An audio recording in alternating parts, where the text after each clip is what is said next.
প্রথমে কড়াইয়ে একটু তেল দিলাম, সরষের তেল অল্প করে। তার মধ্যে দেব দুটো তেজপাতা আর দেব 5 ফোড়ন। দুটো 5 ফোড়ন দিয়েছি, তেজপাতা 5 ফোড়ন, তা দিয়ে নাড়তে হবে।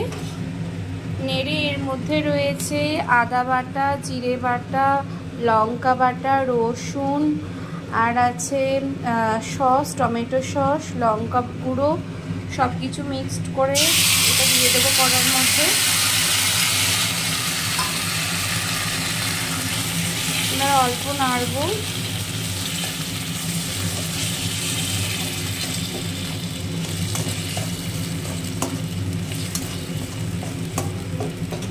অল্প নাড়তে হবে। নাড়ার পর মশলাটা একটু আদার গন্ধটা চলে গেলে এর মধ্যে আগে থেকে সিদ্ধ করে রাখা কড়াই আর আলু সেদ্ধটা দিতে হবে। এখন দেব না, কিছুক্ষণ পর দেব এটা। আগে মশলাটা একটু কষা হোক, তারপরে ওটা দেওয়া হবে।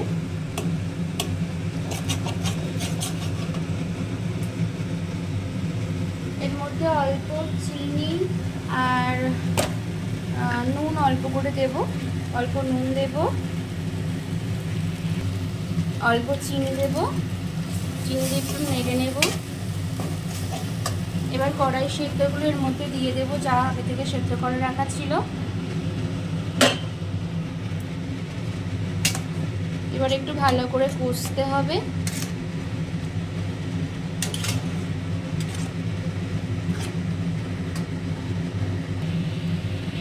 এভাবে কিছুক্ষণ নাড়তে থাকবো যতক্ষণ না কষাটা কমপ্লিট হচ্ছে।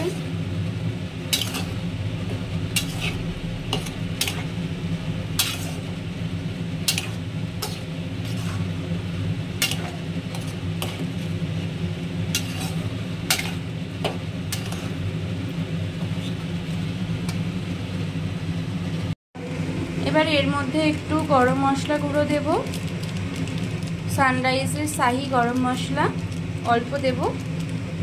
যেহেতু নিরামিষ হবে, পেঁয়াজ নেই, সেই জন্য একটু গরম মশলা না দিলে একদমই অন্যরকম টেস্ট হবে।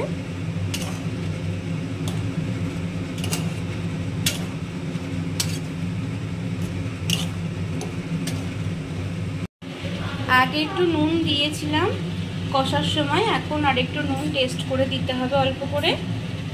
তারপরে প্রয়োজন হলে পরে একটু নুন দেওয়া হবে।